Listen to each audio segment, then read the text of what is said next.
Hey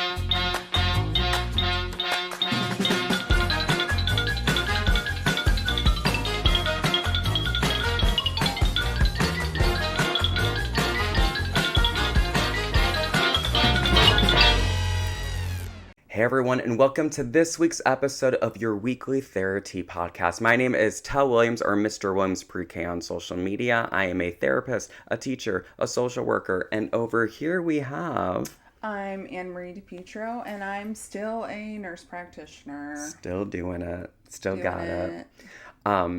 Full disclosure, this is our second time recording this episode, but it's a good thing. It is a good thing. Because we got to do some deep dives. Oh. A week of deep dives. A week of it. We are talking today about the Dallas Cowboys Cheerleaders, specifically the, there's a new documentary. That's how we got started. Now, I watched the documentary and, took notes and everything, but you, watched the other show. I am on season 9. How many are all together? So it stopped in 2022. Holy cow. So I'm in 2016, I think. So I still have... You have time. I have time. Oh, yeah. It's wild to me that the show was around for a long time. On CMT, it was called Making the Team or something like that. Making the Team, yeah. And it was on for a while. And it's so strange to me that just 2 years after its cancellation, a docuseries comes out and re-heightens it. Well, I think that Netflix picked it up, where it'll continue. Yeah, maybe they bought the rights to do it since CMT. Yeah, because they renamed it. I mean, it's literally the same exact format. It is. Yeah. Was the CMT version more reality? Because I felt like this was very docu-series. No, it was very it was literally the same thing. Okay. This makes it so much interesting. If not more, focused on, the selection process. Which I think is, wild. Which was, it is so horrifying that, I'll sit there and Colleen will be, half paying attention and she'll hear something and be like, was that serious? Unhinged. I just can't, I was already horrified by the Netflix one, but the others, there's, blatant calling people fat, calling cheerleaders in to the office and saying you've all gained weight from the weight listed in your contract. Oh my God. So you're all talented dancers, but unless you lose weight, you're off the team. So then they go to a quote unquote nutritionist who is going to help them lose 6 to 10 pounds in 20 days. Here's the thing. Or they don't make the team. Especially seeing, I've never seen a full episode of the CMT one, right? Mm-hmm. But seeing the types of girls that are already on the team, I don't think people can fathom how much 6 to 10 pounds is.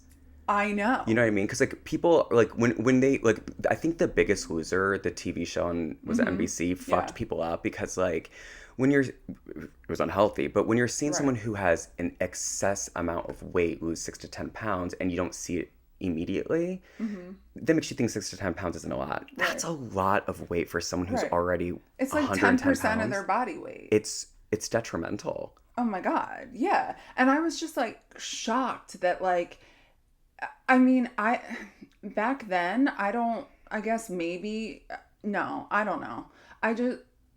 It's just so wild to me, the amount of time focused on what they look like. They were shameless. It was I don't care that you're a talented dancer, performer, human being, you're fat.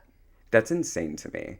Literally, these are words that come out. And they'd be like, oh, she looks soft. Oh, my favorite was when Kelly said that one girl had drumstick thighs. That's horrific to me. Mm-hmm. They cut her for her drumstick thighs. They said, you just don't have the figure to wear the uniform. Let's change the fucking uniform, you know? Yeah, or it's literally 2024. Have you seen Good American? All of these brands that are built out of diverse amounts of bodies. Have you looked at Kim Kardashian lately? Well, and what I think is interesting, right, is that the girls on the team aren't representative of even Dallas. No. Right? It is the idea of what the city is, but it's not representative of the city. Right. And so I think what kind of like opened everyone's eyes to this, right? And I think what might have been so different of why it kind of reignited, right? Because it's been on CMT just 2 years ago. It's not like we were talking about it like globally. Victoria Kalina is one of the girls that's on that was on the team. So she kind of like sparked this conversation because I think universally people just like felt for her so much. But she was a legacy member, which means her mom was a cheerleader with Kelly Finglass. Is that her last name? Kelly. Yeah, Kelly. Glass. It's horrific. So Kelly is the current director. Now, Victoria's mom and Kelly were cowboy cheerleaders together, and they're best friends. So Victoria grew up with Kelly, right? So we find out throughout the documentary that she's battled not only with disordered eating, but also a lot of mental health, depression, obviously a lot of like personal, worry of looking a looking way and then body taking image. a lot of body image stuff. Dysmorphia. Yeah, and I think a lot of it honestly was women watching Victoria talk and be like, the body dysmorphia was so alarming because it's like she's fit there. I was looking through like photos and stuff before, like she has like abs like carved out, and I'm like, and there is a scene in the documentary where she's looking at her, she's like, I'm bent over and there's a fold, and I'm like, you are like, it's wild. Yeah, I mean, like, I wish that like there was some like summary of all the other seasons, because if people felt for Victoria, there are so many other people that they would have felt for, because like there are people that were like, game day, I'm only eating celery, and that's like what? Right, and that's funny you say that too, because we'll talk about it. There's a scene where Kelly, the director, is talking to the girls about feeling their bodies. They really made sure to put that in there. You got to feel your bodies. And I'm like, well, babes, then you can't be talking about their bodies next, right? So do you know how the cheerleader started? No, tell me. You're going to freaking die when I tell you this, God, okay? tell me. So Deep Rock was the first director coach of the cheering squad. And it was founded by her in the early 1960s. Okay. She made $600 a year, which is equivalent to $6,100 now. So underpaying these girls runs fucking deep, right? God. So originally, it was a very traditional co-ed cheerleading squad made up of high school kids. No. Yeah, it was like high school kids. Like they went around to the Dallas schools. I think there was like 70 some of them, and kids auditioned, like high school kids, and it was co-ed, and they cheered. It was like it was squad, right? So she started it, and then she also in 1965 racially integrated the squad. Wow. And she fought for that hard, I guess. So by 1971, half the squad was black. Wow. Remember this, half the squad in 1971 was black, which is probably a good depiction of what Dallas looks like, Yes. The Cowboys manager, though, wouldn't pay for them to go to the Super Bowl one year. So Brock's found sponsors and took them herself with the sponsors. In 1972, Brock rebranded the team. She made it girls only, or women only, and made it 18 to 20, and made it less cheer, more dance. So this is like the first iteration of what we now know as the Dallas Cowboys Cheerleaders, but they were still very cheerleader, very dancey, but they were now women instead of girls. Still? And it's still diverse, still very diverse, yeah. Okay. So then when Brock leaves, she hands it over to Suzanne Mitchell. And Suzanne Mitchell is known for kind of making them the sex symbols that we know them as now, and like the newfound popularity, right? So she made them in the outfits and all that stuff. Like, is that when the outfit started? That's when the outfit started. And so this is who in the documentary they talk about it too. She came up with a set of rules and requirements and all these things that the Dallas Cowboy cheerleaders had to follow that Kelly has picked up now, the current coach, director. And this was Kelly's coach. Oh. So this was who Kelly was with. Okay. So while she did make them sex symbols and kind of responsible for their popularity, Suzanne was, she also made them goodwill ambassadors and required that the team volunteer at orphanages and hospitals and like do telethons and create a public image that looked good on the Dallas Cowboy cheerleaders. Well then, in 1984 to 1999, Kelly, and girl, we're going to get to her in a minute, She was a cheerleader. Yes. Okay, for 4 years. Okay. She stopped in 1989. In 1980 and 1990, she was the assistant DCC coach. Director of the DCC Dallas Cowboys Cheerleaders. I think with Suzanne. Okay. She left for a year. I want to know why. I want to know why. Or maybe she like had babies. No. She still worked for the Dallas Cowboys football company, but not with the cheerleaders. A year later, though, 1991, she comes back and is now the director and business manager of the DCC, the Dallas Cowboys Cheerleaders. She expands the brand, and then she produces the CMT reality show, Dallas Cowboys Cheerleaders Making the Team. That gives you a little bit of a history of where it started, which sounds, I don't want to say wholesome, but it sounds like, you know, like a nice kind of beginning. You know, that you talking about diversity made me think it's actually discriminatory what they've done, because the girl I said that they said drumstick thighs to was Hispanic. Oh yeah. So I'm not surprised. like if you look like genetically at how our bodies are different, like people of Hispanic origin have thicker curvier thighs, bodies. 100%. Even Italian women have curvier bodies. For sure. I mean, I think we in my family joke about it, and it's like a Puerto Rican thing where we talk about, like, you know, J-Lo's a curvy body, but also like looking like Ricky Martin. Like, it's kind of, even if it's not like, you know, if we're like, oh, well, some are this way, like culturally, like, things that it doesn't mean that there's unhealthy. It doesn't mean that there's like, but it's just 100%. So they cut her 1 year for the drumstick thighs, okay, and they were like, you need to work on your body and come back. So she comes back the next year, and they literally at one point throw up a before and after of her thighs. Wow. And Kelly's like, oh, her thighs look much better, but then ended up cutting her anyway because she thought she still didn't look good in the uniform. And here's the thing too. If I pulled up the statistic of you know, what makes up different ethnicities and the diversity of Dallas, like, by and large, again, we went from half of them being black in, I think I said 1972, to now it is predominantly white, Southern, evangelical, conservative dancers. It is wild to see that, like, how, like, we went backwards. Yeah. Right? I always say, and I don't know if you felt this way, but as kids growing up, I think of like the TV shows of like Captain Planet and Hey Arnold and some of these things. And I'm like, I felt like as a kid, and especially in the kids program, I felt like out of the box and stuff like that. I always saw people of marginalized groups and communities. And I feel like in more recent years, it's somehow gotten worse. You know, like in the TV show, Anisha, this amazingly talented, I want to say she's like South Asian or Indian or descent. She would call herself a brown girl. So she's brown, and she's beautiful and gorgeous and talented, and she's a doctor. She's an orthodontist. Oh yeah. I liked her. She was phenomenal, super talented, and they just cut her. And here's the thing about the cuts, though, babes. Why don't they tell us really? Besides maybe one or two of the girls getting cut, they really don't give us full explanations for some of them. Oh, on CMT they do. Is it mostly body stuff too? Yes. Like, it's either body stuff, they can't kick high enough, or their facial expressions.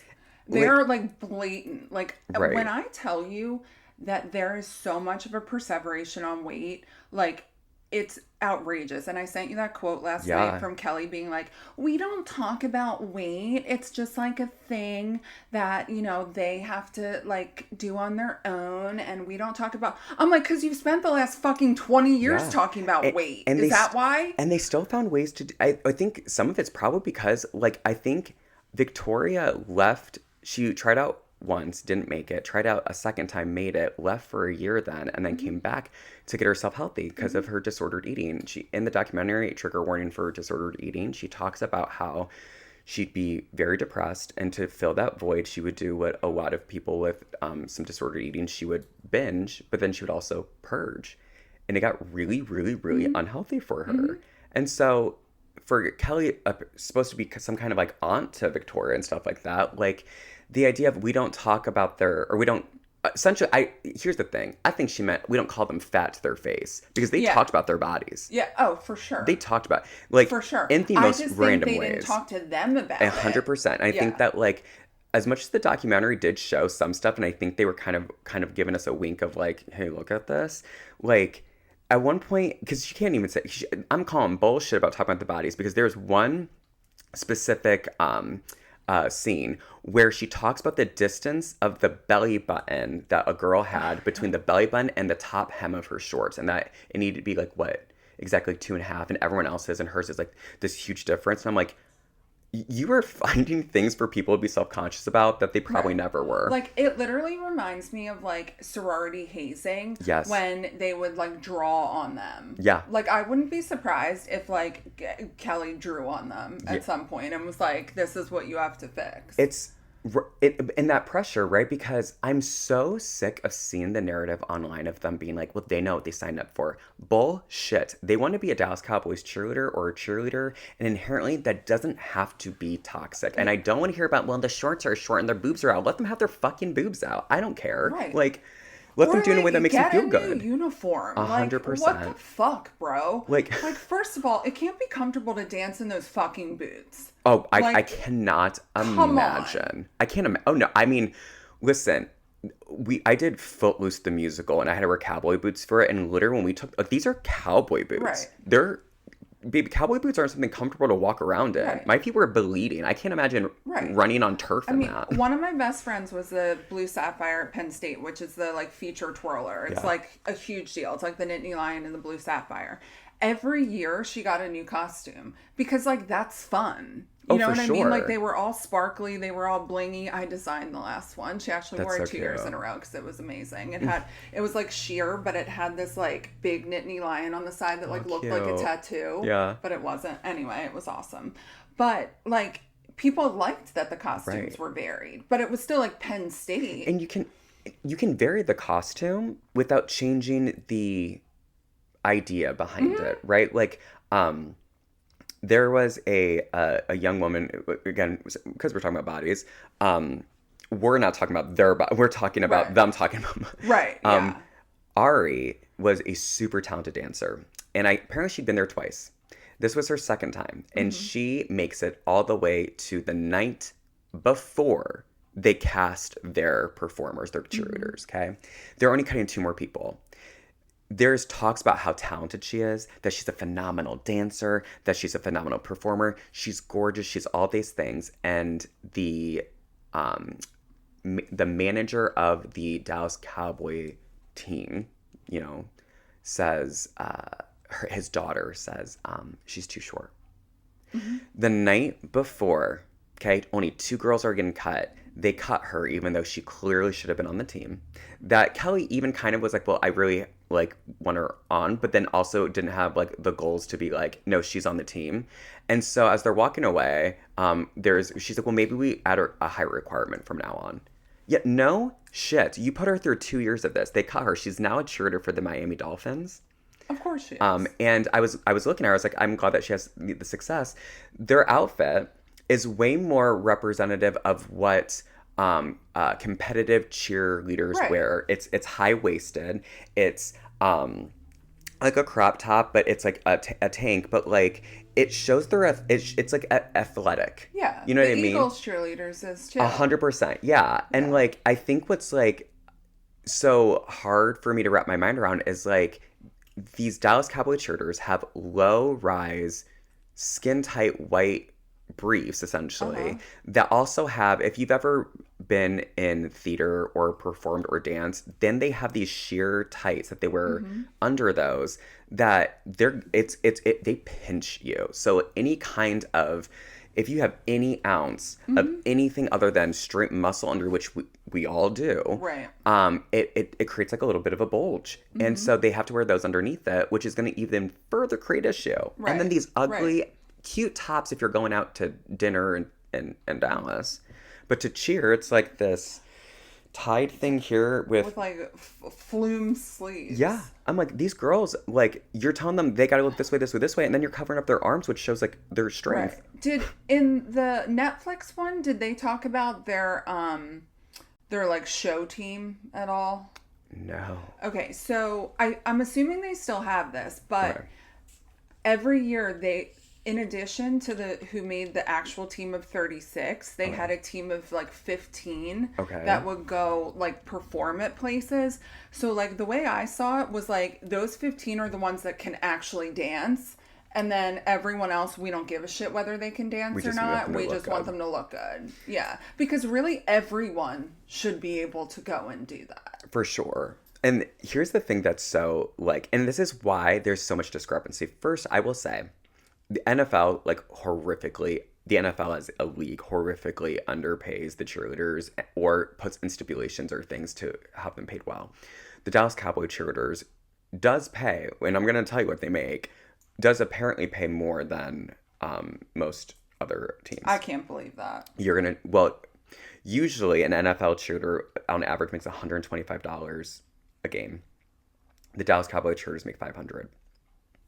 With that said, they're like 15-hour days, if not more. Well, do you know why? One of the cheerleaders sued in 2017, and that's the only reason why they increased it from $8 an hour to $12 an hour. It comes out between sorry, I burped.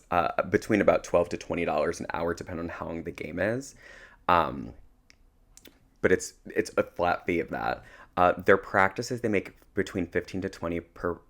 It says per practice. They meant per hour of practice. No, I don't think so. I guarantee Really? That's per practice. And then so that's like what they make. So one thing said that they make about $75,000 a year. No way. No way. Because it's under 25,000. It's under 25,000 because a lot of the girls were talking about how they don't make a lot of money, and it is essentially, what is it?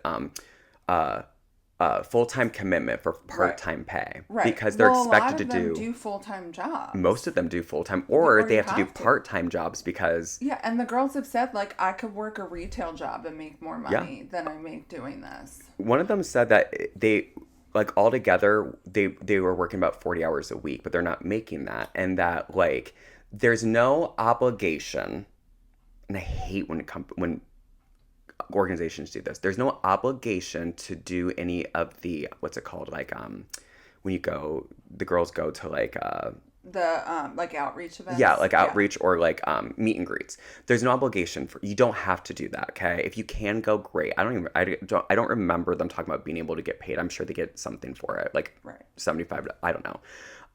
Appearances. So they don't have to go. There's no obligation to go, okay? Mm-hmm. But I want you to tell me if Anisha made it, right, who's a doctor, an orthodontist, and she said in the documentary, I have to see my clients. She's like sitting there, like moving her feet, looking like she's tap dancing in the corner. There's another Kelsey, the lead cheerleader. Yeah, was a nurse for a child with profound like special needs, but like needed to be taken care of. It was like my niece Lorelai. Like the little girl was like in a feeding tube. Tube event. Maybe. Yeah. Oh yeah, event, because she said like, oh, I changed the vent tube today. Yeah, and like how to clean it. Like, I mean, these girls are really doing amazing things. Like they really are. And so like you're telling me that Kelsey, if one of those girls couldn't make a single appearance that year, you're going to put them on the team again? You're not. One of the girls on the CMT show was a pharmaceutical rep, and they literally were basically like, if you don't quit your job, you're not going to make the team. Exactly. But baby, how am I going to quit my job, part-time work? And if you think about it too, they pay, I actually want to know this. What? One of the, I'm going to say ugly things, gross things that they do, is they get a little America's Next Top Model. And they give these girls a makeover. Oh, yeah. Like... I forgot. Oh, the makeovers are so harsh in the earlier seasons. Well, like, is it kind of like America's Next Top Model where they're like, and you're getting a bob, and the girl's like crying in the corner because she's like, no. Like she's been blonde her whole life, and they're like, now you're dark brown. Yeah, and we're going to do it with, box dye, so you can never, like, even though we're at a salon. But, like, I was wondering, like, do you think that the organization pays for that? That's a great question. Because, like, it seemed like a treat to them. Maybe they comp it for, like, promotion. Because I couldn't figure out, like, if they probably did, because like I'm sure like the They shoes would always and go like to the same salon on yeah. the CMT one. And like they have to like they in the documentary they're like we have to come with our all of our uniforms in case we have to return them, which makes me think that those things are provided. But what's not provided is when they're in the boot camp, that's not paid for. Because Really? one of the girls was like, she was like, I don't want to make it more of a financial burden on these girls if they're not going to make the team to have to like find housing here. I'm like, I'm sorry, for a lot, I'm not going to say all, for a lot of job interviews that require you to move there, they pay for your flight out for there for your sure. interview process.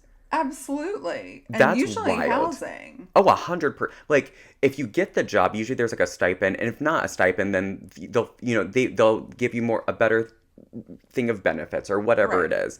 But like, Well, and also I was reading articles about this last night. The lowest paid member of the football team makes $800,000 a year. the And the water boy, highest paid is 160 million a year. on average, water boys make $54,000 a year, which is great. I think that should be actually more. They're But the wealthiest team in the NFL. Did you know that? they sure are. Do you want to know how much money they're worth? How much? $9 billion. Oh my God, that's Billion. wild. So even if, I'm sorry. That's disgusting. Actually, that's actually foul. Because here's the thing. They could literally pay each cheerleader $1 million and it would be like... It would be interest. Right. It wouldn't even make up interest. That's so true. Did you know the Dallas Cowboys had a mascot?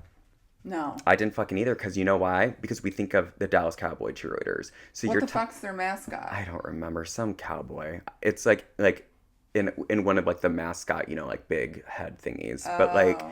it's I don't know about the mascot. I know about the cheerleaders, but I know nothing about the mascot. What do you think they pay Mavericks cheerleaders? Oh, I don't know. I'd be really interested because Mark Cuban's like pretty like... I'd be really disappointed if they were underpaid because Mark Cuban started that pharmacy to like let people access drugs for lower.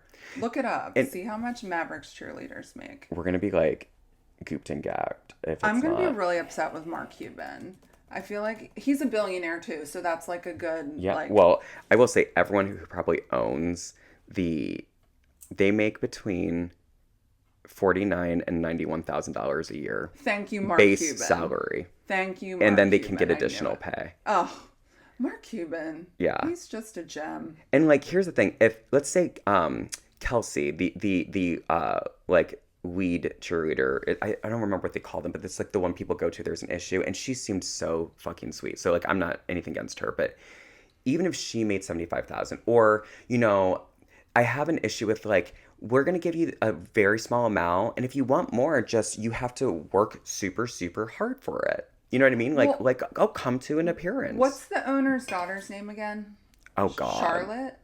Yeah. Okay, so do you remember the scene where she's like, well, I mean, it's kind of like an honor for them to do it. So the fact that they make any money is like, a good thing because it's like an honor. Like basically people would do it for free. Like, is this slavery? It's how are you going to underpay someone like that? Like, you make $16 an hour at Best Buy.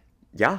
And get benefits. Yeah. My hairdresser's daughter is going to be a senior in high school and is making $16 an hour at Best Buy. And it's like the complete lack of like awareness that they have, because like they're right. Like, and here's the thing too, because it's these people's dreams, because these girls want to do it so badly, they can take advantage of that. Or I mean, they feel they can. They shouldn't, but because these girls want it so bad, then of course they're gonna unfortunately take it for a lower amount, and they can do this thing that's kind of like an entertainment as a whole. Well, if you don't want to do it, someone else will for $25,000 a year. But it's almost like they're underpaying them on purpose because they have so much money. I think they are. I think the 25,000 is what it equals out to for games or something. I think that they can make more, and it says in the documentary like if they do appearances and stuff. But I think that's how they get them. It's like, we'll give you this amount, but if you can make appearances, we'll give you more. But if you already have like a job that you absolutely need and you can't do appearances, then you're stuck at that amount. I'm sorry. Look up how much they make per appearance because I don't know. I don't know. I also think that Kelly thin glass is like keeping them like so antiquated that, like, first of all, if you were Kelly, would you not be advocating for your cheerleaders to make more money? Because here's the thing, and I talked about this the first time we recorded it. They practice as much as the football team. Why is it that this is my like visceral reaction to Kelly? She's done this before. She was a cheerleader for years, right? It's almost like that eating your young phenomenon. 100%. Well, I didn't get paid well. I had to wear the uniform. I had to do this. I had to adhere to these rules, so you do too. Instead of like, you know, you would think seeing your daughter and then your best friend's daughter go through the program and realize how toxic it is for them, that you would be like, I don't want to continue this. I want to be a girl's girl. You ain't a girl's girl, babe. Right. Right.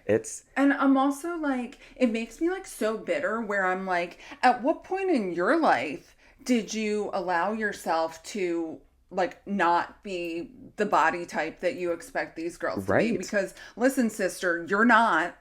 No. But here's the thing. We know this. Like, it's if you've ever had disordered eating or know someone with disordered eating, it can change your body type for the rest of your life. And for her to know that, I'm sure that she's had these experiences, right? Or maybe she was super, super fortunate that she was like blessed with a body that just like was naturally fit into that costume, and like, you know, but like that scared me so much. I know you guys just heard the train and made me go, oh my God. I was trying to figure, I was like, what's happening? So what I'm seeing on here is that they only make like $150 per appearance. Yeah, that's what I figured. Yeah, it says that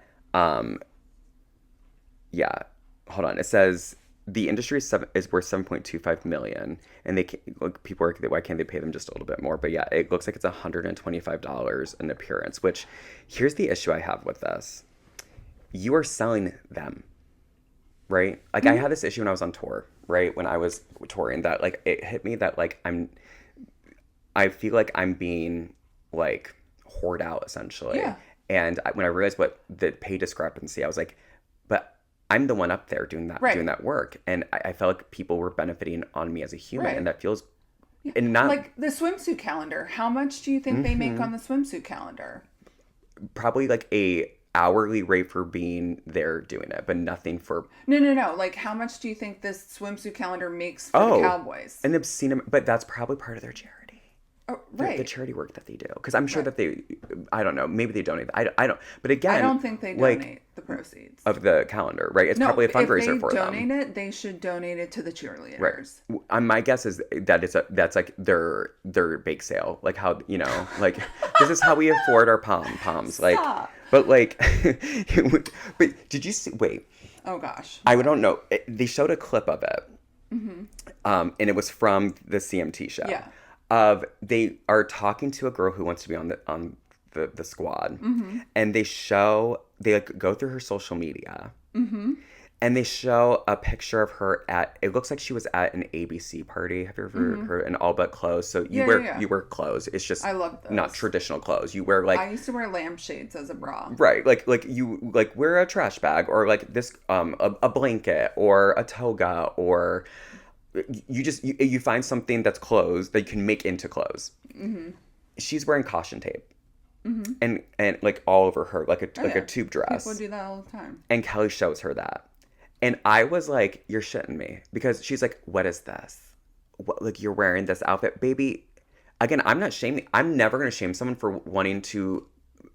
Who feels good about their body that wants to show it off, but then she's gonna wear a swimsuit for a calendar. Right. So listen to this. In the CMT show, they did a fashion show, which was, these are no outfits and these are okay outfits. So they had some of the girls come out in airport outfits that are not okay, and the outfits were literally like sweatpants, like a comfortable t-shirt with like your neck pillow around and your Louis Vuitton bag, like what I would fly in. And that in, wasn't right? okay? No, that was not okay. The person comes out that's okay in full-blown heels, tight white pants, a blouse, and like full jewelry. Unless you're paying me from the time I leave my house to be at the airport. When I was touring, baby, I was not my best self. This was like if they were going on vacation with their family, because she was like, you're recognizable at all times. And then this was good too. They did like an if you go to a cocktail party. Mm-hmm. Okay. And like one girl wore like, I don't know, like a midriff top with like a skirt, like outfits we would wear like today, to be honest. And Kelly goes, I don't know what to say, but y'all look like hookers. Which is funny because you want to know something about the Dallas Cowboy Cheerleaders. They're not hookers. They're not, and honestly, they're like the fact that she's using sex work as a way to like make them feel bad. You know that the word hooker, like, do people even say that? She did. Maybe right. Y'all look like hookers. This entire squad, or not I don't know if it was the idea of we need a squad. Obviously they didn't go in that direction. I think it's when they did the 18 and up reiteration of it. The reason for that was because a stripper at a game in the 1960s, and her name was Bubble Cash, was walking down the 50-yard line holding 2 things of cotton candy, and the crowd erupted and they went crazy and they loved her. And so was she naked? No, she was in like a button up that showed off her boobs. It was a little crop and tight pants. And they were just like, oh my, she was just walking. But she was I could think well known in Dallas, and her name was Bubbles Cash. And they were like, oh my God, she's amazing, she's gorgeous. Everyone went crazy. And so they were like, okay, let's redo the image.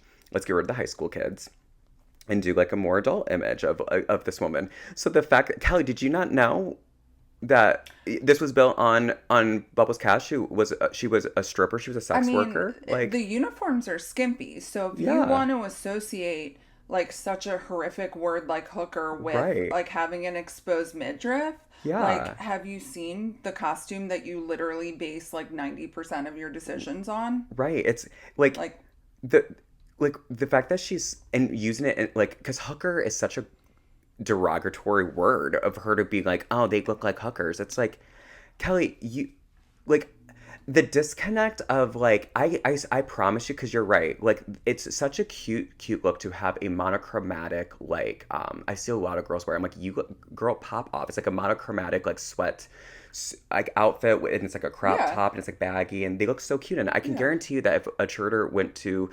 the airport that now, everyone would be like, oh my God, where'd she get it? It's so cute. It's fashionable. Right. Like, for you to sit there and tell them that they look bad or they look like hookers. And again, like, I'm all about, if the girl feels healthy and safe and comfortable and wants to show herself off, baby, do that. If you feel good about that, love that for you. But you're going to sit there in the same tone and be like, oh, that dress you're wearing, that covers you more than our outfits, makes you look cheap. So explain to me this. People are so easy to get canceled these days, right? Why hasn't Kelly Finglass been canceled? I don't. I genuinely do not know. Like, I'm disgusted. I can't. I remember when I was in high school, maybe. I don't know. When did the first episode of the CMT? It had to be like 2005. So if 2016 was the 9th one, then what would it be? 2005, 2006? I was in high school, and I remember my younger sister, watching the TV show, and I thought, this woman's mean. But this was around the time that America's Next Top Model was out, and they said horrific, unhinged things to these girls. And, I made a joke of, like, I dressed up like Kelly and made a TikTok about it, but it's so true, the things that was just like, I'm going to say the most unhinged things to you guys in my office during these one-on-ones, and I need you to respond with yes, ma'am. Oh, that drives me insane, too. She'd be like, you're fat. You gained 13 pounds since your contract weight. Yeah. So, and they'd be like, yes, ma'am. Yep. Yes, ma'am. Like, you broke your hip and had to go into recovery, so you gained a little weight, but like, you're also like strength training and doing all this stuff, so like, good for you, but they're just looking at the weight. But like, they conveniently left out of the Netflix special that they used to, or maybe still do, put their weight at the time they make the team in the contract and say that if they deviate from it, that's horrific. They can kick them off. And I'm wondering if maybe, like, especially after maybe that one woman sued them, if like some of this has changed a bit, but like... No, she only sued them for the pay. I hope that...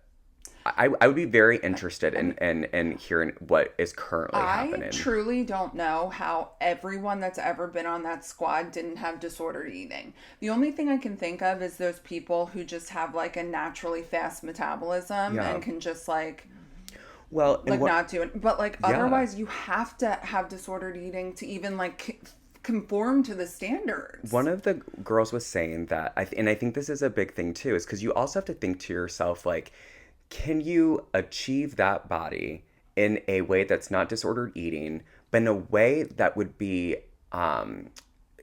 you would be able to do financially, right? Because here's the thing. If you had a nutritionist that told you the things that you want to eat and intuitive eating and things that like felt good and like you feel good eating it, right? Because a lot of it's like exploring too. Like, hey, I didn't realize this food is delicious and I like it and it makes me feel good when I'm going on a run or whatever. And a huge part of it is one of the girls was saying like weightlifting. She's like, a lot of the girls don't realize, or it's hard that like they're gonna associate weightlifting with bulking, and that's not the case. And in order to be able to be in this like slim figure they want, it requires weightlifting. But these girls are athletes, so I think some of them are coming with these figures because they're athletes, right? But also like your bodies can only take so much. These girls are on the squad for 4 or 5. Some, if they're lucky, are on the squad for 4 or 5 years and have double hip replacements, knee replacements, foot surgeries, because they're going from high kicks to jumping splits. Jump split, yeah. And it's almost like, there's so many things you can make like new traditions. Do you know what I mean? Absolutely. And my thing is like, how many Dallas Cowboys fans, I would actually like to know this, how many Dallas Cowboys fans would be devastated if they didn't see the jump splits in a game? Oh my God, right?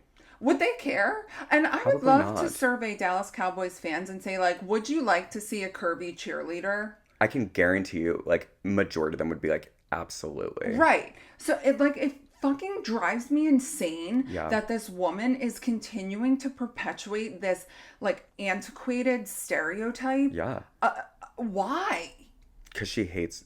It's like, again, it's based in this misogyny of like, I hate women, or again, like, I went through it, so you do too. Like, I think like she just like looking at her face, I'm just like, who the fuck are you? Yeah. Why isn't she canceled? Why? The entirety of it, right, is just, it's rooted in tradition. That scared me too, guys. Oh my God, me too. I thought there was a ghost. I thought it was like the ghost of like a Dallas Cowboys cheerleader being like, but it's rooted in.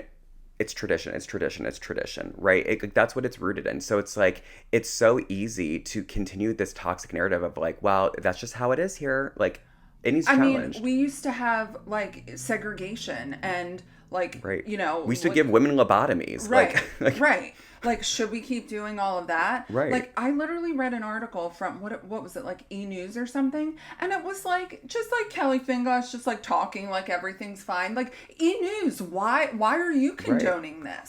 Or why aren't you challenging? Why aren't you saying like, hey, why aren't we sitting here like trying to make this, like, talk about Victoria? How's she doing? What do you think now of seeing what it this does to people's body images? What do you do to combat she clearly that? doesn't give a flying fuck because she's been doing it for 20 plus years. Literally on TV. Yeah. And that's okay. That is my thing. I'm going to be so, and I know people probably have been screaming this during this episode. People say it online. These body standards and images aren't just a Dallas Cowboys cheerleaders, NFL, cheerleading world issue. This is entertainment. This is movies. This is TV. This is theater. This is Olympic athletes. It's across the board, right? Right. Here's the thing that I just think is so wild to me is they're saying the quiet part out loud. Yes, that's exactly what it is. Mm-hmm. Like, and like I said, one of my best friends was the feature twirler at Penn State. She's married to another feature twirler who was on America's Got Talent. He was telling me how in a single season, he was told that he was too fat and then later too thin. Yep. And so it was this constant like cycle of me having different types of disordered eating. Yeah. You know what I mean? So like it's in the twirling world, it's in the pageant world, it's everywhere. But we're not like endorsing baton coaches being like, you're fucking fat, so you're not going to compete. Right. Like, it's in our culture. It is diet culture, but we're not actively supporting it by having people get paid to put this rhetoric on TV. And that's my thing. It's like, so unabashedly was like saying these things. I'm like, unapologetically. 100, like in 2024. Yeah. In 2006, 2007, 8, 9, 10, I could go on. I am baffled. I'm baffled. There was, at one point the girls are outside. It's 100-degree heat. They've been practicing for 3 hours. They usually practice every single day from 7 to 10 at the least.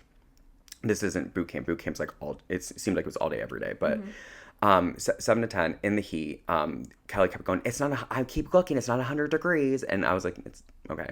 One of the cheerleaders looks, the camera goes over to her, and she was like, she needs to make sure she's fueling herself. And they ask her, what do you mean with fueling? She's like with food and water. And so it's like, I don't know how I would feel with you coming up to me and saying, or she tells the girls at the end, you need to make sure you're feeling your body to energize and this, and this, and this. And then the next day, she's like, and today we're putting them in the outfits. Mm-hmm. Like, babes, I don't like. I've been there in theater when I was on tour. I would be like, I'm gonna save this to eat until later because I need to fit into these pants. Then I was like, halfway through the tour, I was like, I'm exhausted. It's hard to eat well, and I'm putting that in big quotations, when you're on the road and you really want to do this intuitive eating and to be able to work out and you're sitting down for 13 hours a day. And these cheerleaders do that. They go to every game with the guys, and I'm like, yeah, this isn't it. Like, and for her to say, like, you need to fuel your body. It's like, but they don't want to. They're scared to. And also, I think this bitch capitalizes on the fact that these girls trying out have watched all the other seasons. So, like, you might not be blatantly saying, like, you're fat, but, like, they know that you've called people fat for the last 20 years. So they're gonna... So, like, you're not gonna stop now. So, it's just, like... And when she sits there and tells the girls, so in the documentary, it's a little bit more, there's a couple of the girls she says, you didn't get it because of this, or your kicks, or whatever. Which is like, when it comes, like, I'm annoyed that she's like, your kicks need to be this, but like, I get it. Like, if you're a Rockette or something like that, like that's fine. I have an issue with it, but whatever, okay? At least we're talking about like the dance part of it. But for her to sit there and for some of the girls, like, there's nothing you could have done to be able to do this. I'm sorry, we're cutting you. And the girls were like, what did I do? Is this? You're a beautiful dancer and you're very talented. There's nothing you could have done. Because so then your body type just doesn't look good in the uniform. And and sometimes it wasn't that. Sometimes they were like, her foot looks terrible when she's doing the kicks. And they wouldn't tell her that though.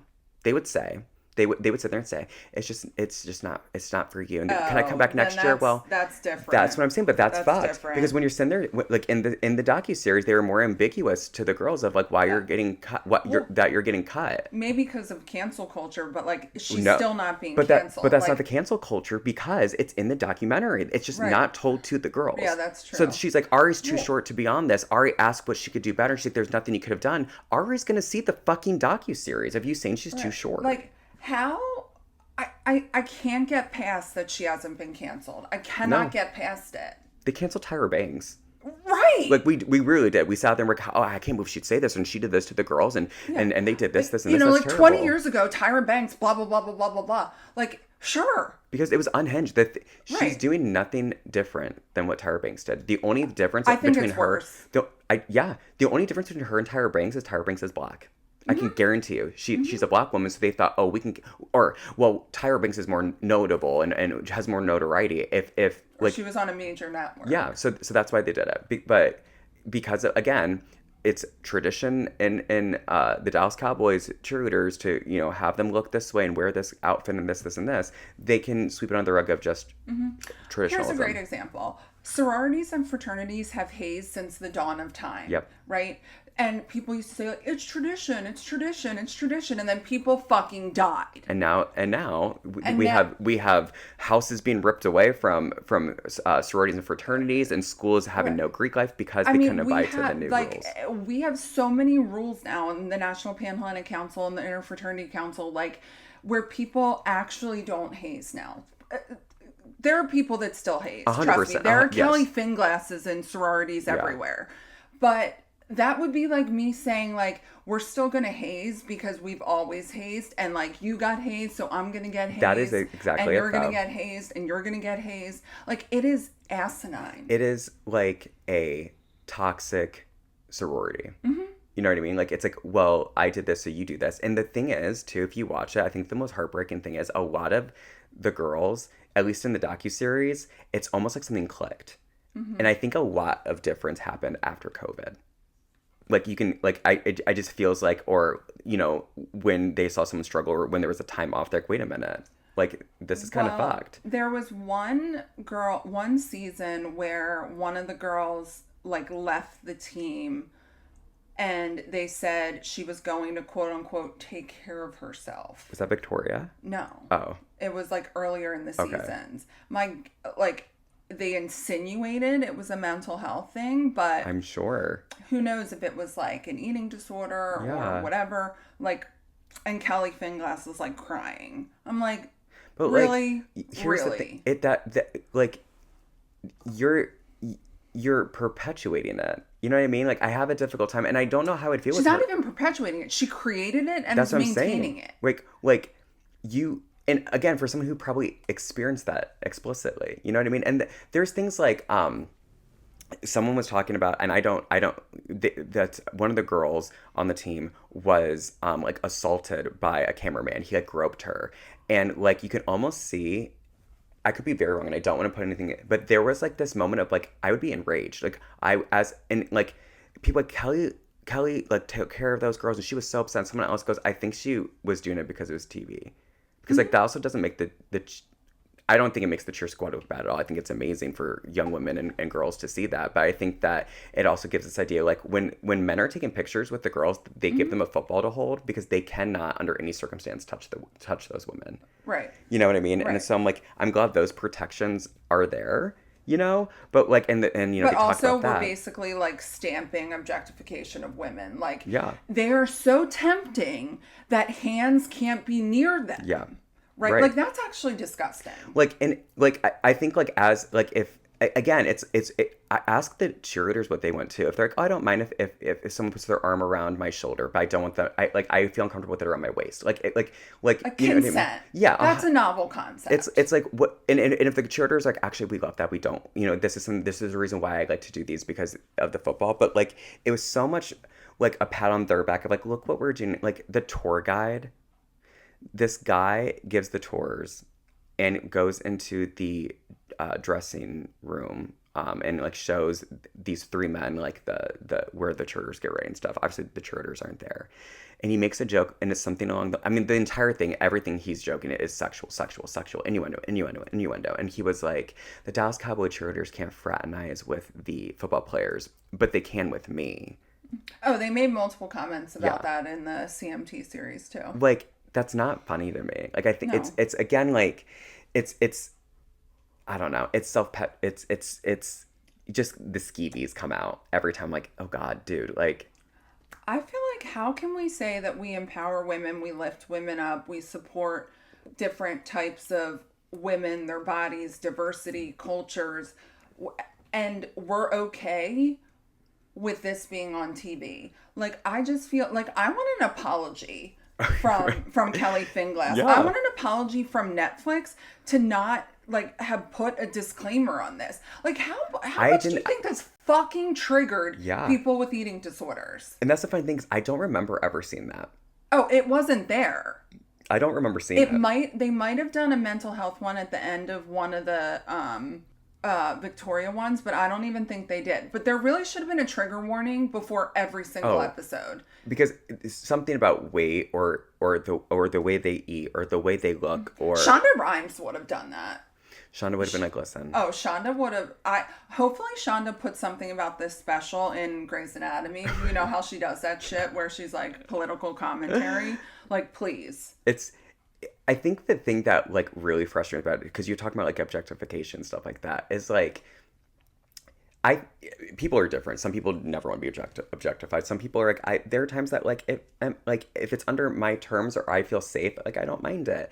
What I hate about this entire thing is that like, I'm not going to sit there and talk about like they shouldn't be wearing this or shouldn't be wearing that. What pisses me off is that the narrative that I got was you can be objectified on our field, but how dare you ever want to be Yep. objectified in your personal life? Because Yep. if you want to post a picture of you in your bikini online or Yep. at an ABC party or in a tube top dress, Mm-hmm. like that would be a problem. It is literally like you can be objectified, but you need to be doing Right. it under our terms where we make money from it. People like Kelly Finglass are the people that continually hold women back, that perpetuate the division between men and women in the workplace. Yep.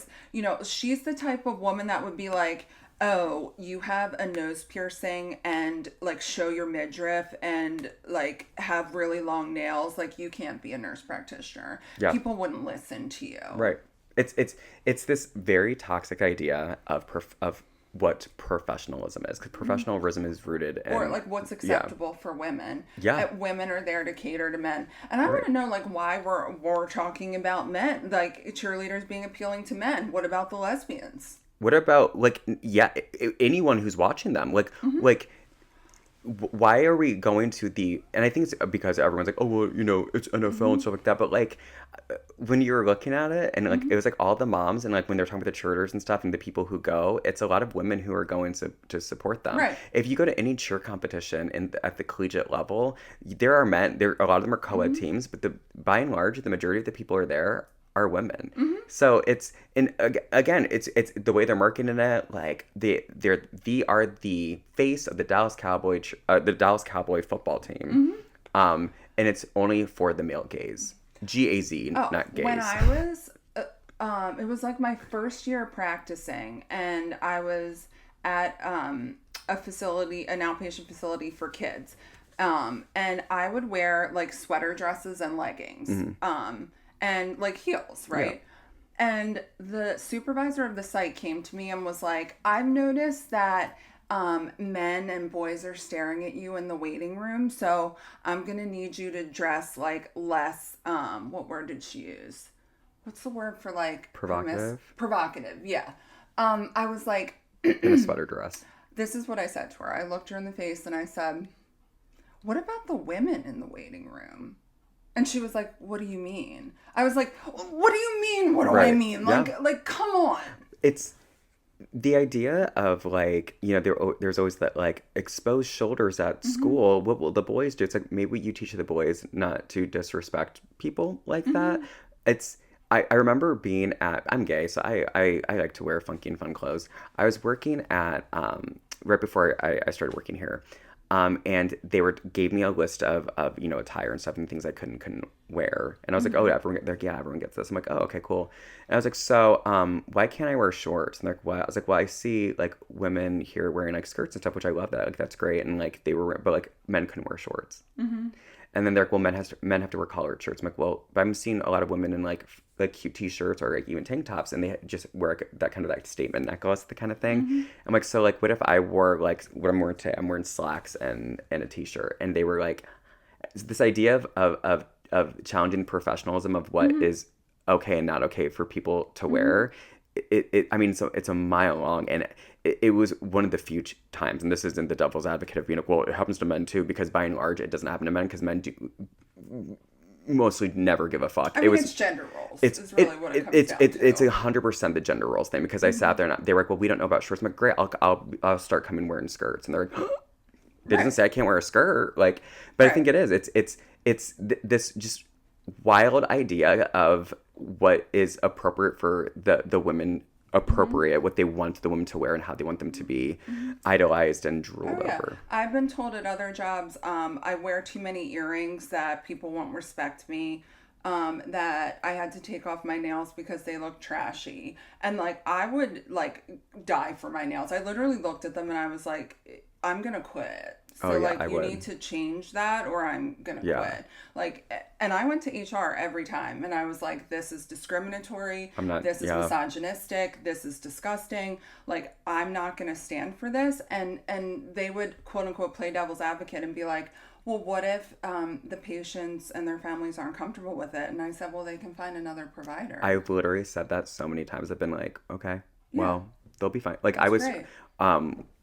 with my nails being done and stuff like that, they were like, well, always think about like what will the patient feel? How will the client feel? And I'm like, I don't know. Like, I guess they can find someone else. Or if I might take it off if I'm going to like a home visit and I want to make sure that I'm going to be like safe there. But like, I'm not going to allow someone to dictate. I'm not dressed in a way that is inappropriate. There's a difference between, appropriateness. I get that. Like, I'm not going to come in wearing no shirt and, no shoes and I'm not doing that. But like, I'm dressed in a way that is absolutely appropriate and okay and to do what I'm doing. I also think it's about like companies standing up for what's right. So like, I worked at a partial program where one of the female patients said that they didn't feel comfortable that we had a trans woman using the bathroom with them. Okay. There was one bathroom. So like, there's one bathroom, right? So we're in team meeting and the director was like, this happened, so we're gonna let so-and-so use the staff bathroom. And I was like, excuse me, what? Right. And they were like, they don't feel comfortable, so they won't use the bathroom. And I said, so we're gonna endorse that bias instead of teaching this individual. Right. And I said, like, where does it end? Because I will literally bring this person into my office and tell them I'm a fucking lesbian. Right. And what are you going to do when they say they're not comfortable? Because guess what? You only got one prescriber. Yep. You got no staff prescriber. And they've, like you said, they've endorsed this ideation, right? It's disgusting. They've endorsed. And so what happens then? So do you know what I did? I brought this girl in and I said, like, I want you to tell me like what makes you feel uncomfortable. Like, I understand that that's a feeling you have. Like, let's talk through it. So I ended up having a conversation with her about like how I felt like her feelings paralleled with the trans woman's, like what they were struggling with were sort of like the same things, just in different ways. Yeah. And then this girl like went back and was totally fine and used the fucking bathroom. I was like, thank you for like explaining that to me. That was really helpful. Because people, I think like most people at their core, a lot of it is, and I think this is why it's, again, so hard with me with Kelly, is sometimes we do things or think things because it is a fear or it's an unknown to us. And I think we fear the unknown. That can't be the case for Kelly because she's experienced this. Do you think she's allowed lesbians on the team? I mean, I want to say there's had to have been one. I just don't know if they were out. Right. I want to like burn my bra outside of the Dallas Cowboys stadium. There's so much like in an hour we've scratched the surfaces. I haven't. Like I said, people keep telling me to go watch the CMT show on TikTok and Instagram, and I'm like, you'll throw up. I think it'd be like too triggering. It is. It would be. Because like there's so, like I said, there were times I was watching, I was like, I need to take a second because I was like, when I heard about the pay, it just was like the fact that TikTok, like the things that TikTok filters related to eating and disordered eating, like Kelly Finglass should not even be allowed on TikTok. Right. Like her as a human should be fully removed. Yeah. Because the trigger. Like, I can't even tell you. I don't know that I've ever heard a woman say the word fat more on television than this woman. And literally the word fat. Oh, yeah. Fat, drumstick thighs. What do they call it? Soft is what they call it, like when you have any fat on your stomach. Oh, yeah. Mm-hmm. Like I said, it's appalling. Again, it's not like I'm completely ignorant that this was happening. I'm appalled it's happening. We're stamping our approval on it. And we've... That's like saying we're putting a racist show on TV. We're allowing people to be openly racist on TV. Yeah. Racism exists all the time, everywhere. We're very aware of that. It's that we are allowing it to be like... I mean, it's like why? Can you imagine a reality show about with blatant racism? We had it, and it was canceled. It was called Duck Dynasty. like those guys got canceled, and the show was over. That's happened. Like which we should always cancel that. Oh, right? For sure. I think that I don't know why. Like, they like America's Next Top Model went away for a while. When it came back, they had to do these gigantic overhauls. I think that on the Netflix show, that's what the attempt was of this rehaul, failed. But it wasn't there because unfortunately you have your issue isn't with just the team. Your issue is with Kelly, and people know how she talks. They know how they treat the girls, right? And that's the issue. Nothing changed. She just didn't say it out loud, right? Well, she said it out loud behind their back. Like, you want to do a reboot of the team? Bring on curvy girls and plus size girls and change their fucking uniform. Right. And talk about how women's bodies aren't a predictor of their talent and aren't predictive of what people are going to enjoy looking at. And I want you to like say that blatantly and not insinuate that. And I want you to go on goodamerican.com and look at the different bodies that they have in fucking bikinis. And people like that. They buy that. Right. Like, or Skims even. They buy Skims the brand. The They're buying that brand. And you kept saying that the cheerleaders are your brand. Mm-hmm. People buy the brand. They will. I promise you, they'll attend. You won't have a decrease of fans. It's not going to cheapen the Dallas Cowboy name or the Dallas Cowboy cheerleaders name to have people who look like everyday people and are incredibly talented. Right. And you know what? You take the people on your team that can do a jump split safely and you let them be the ones to do the jump split. Like, that's fucking cheerleading. Not everyone's being thrown at the top of the fucking pyramid. Baby, listen, there's people that have different talent abilities, and it doesn't mean that they don't make a team or make a show or make a musical or whatever to make that a requirement for something that is so damaging to them, because all the girls are like, it's painful, my hip, my this, and I'm like, well, they also don't have any cushioning because she's made them get so lean that their bone is grinding against the turf and against itself. Like, someone needs to cancel this woman. Yeah, 100%. Sorry, I was making a note. This is a call to action. Cancel Kelly Finglass. And please do. And also, just curious too, let us know if you've watched the docuseries, The America's Sweethearts, or if you've watched the CMT one, because I want to know. I'm interested in seeing what people's perceptions of it is, because it's wild. And if you think that Kelly Finglass shouldn't be canceled, I would really be interested in why. Because, like you said, I understand the culture. Like, it's with models, it's with twirlers, it's with dancers, it's with ballerinas, whatever. It exists, but no one wants it to exist, right? Yeah. So, like, why? Someone make it make sense. Yeah. Make it make sense. It's the entire thing is I want someone to be able to explain to me if they think they've seen a dramatic, huge, redeeming improvement from CMT show to The America's Sweetheart, because it's not enough that we just don't say the word fat when we're still insinuating what the girls' bodies look like. She said Victoria had what, her face was pudgier or something? Something. Yeah, it was like round. I don't even remember. And again, rounder. That's her essential family. Like, you know, Jason, my husband said this the other day, because I was like, you know, we took a picture. I'm like, I can still see something here. He's like, and so we looked at pictures of me when I was in like high school, and he's like, it's not that you have fat under there. It's not this like, that's like, why is it upsetting you now? It's your face has always been like this. It's your face. It's not anything else. Like, why are you hating yourself for that? And I'm like, you know what? It's so many things that like we probably never would think twice about or be self-conscious about or any of those things. Because you have a fucking eating disorder. Yeah. You know what I mean? That shit triggers you and you struggle with it. Yeah. Like, and so like if I had someone tell me that now, which I have had people online tell me things, I'm like, oh fuck, and it's going to send me down a spiral. And so what if people were like, you can only be an influencer if you don't have that fucking fat under your chin? Like, that's what it's like. It is. And I think the issue is people are so boldly to say it online. Mm-hmm. Like, and so it's like, it's hard enough if you have to hear it from your coach, someone who's supposed to care about you, someone who's been through it, someone who you should be able to go to for support, right?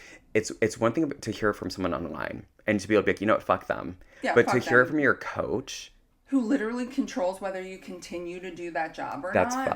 That's fucked. Yeah. It's so fucking I need you guys to tell us If you've watched. Someone make it make sense, please. Yeah. I want I genuinely, I do. I don't be like, I want your opinion. Like, someone argue with us because I need to feel better about this. Like, I am distraught. Yeah. I need you to tell me that what we didn't know is Kelly has a foundation that she's created for all I young can women with imagine eating is disorders. every woman I've ever treated with an eating disorder watching this show. Yeah. And it makes me fucking sick. Because I so badly want to keep telling people, like, oh my God, you have to watch this TV show. But then I'm also like, maybe read about it. Right. Trigger warning when you read about it before you watch it. Right. Yeah. Right. And, like, definitely don't watch the CMT series. If you have disordered eating of any kind, There's no way. There's no way. Also, just don't watch it, because actually I'm upset that we're, like, giving it any sort of, like, because financial... it's going to. I mean, now I'm, like, so deeply invested that I have to, like, get angrier, so I have to finish it, but I'm so upset. Let us know. I'm interested. I'm. This is one of those times I'm going to be like nose deep into these comments to see what people think. I'm gonna go eat a fucking donut. Yeah. So. Oh yeah, for sure. I'm gonna go have a snack now. Yeah. Seriously. Yeah. Like I say, let us know. This is kind of our 4th of July. Happy America's Day episode. We'll see you next week with hopefully not talking about Kelly, because hopefully we'll be able to tell you Kelly Finglass got canceled. Yeah. Fingers crossed. Or they should have reckoning with a come to Jesus meeting with the U.S. I mean, I'm going to do a call to action to Tyra Banks to be like, you need to get your other bitch canceled. Yeah. What's up, boo-boo? Yeah. All right, guys. We will see you next week for another episode. Have a good 4th of July holiday, however you celebrate, and we'll see you soon. Eat what the fuck you want. Eat all those cheeseburgers and hot dogs. Everything and you beers. want. Yep. Or not. Bye.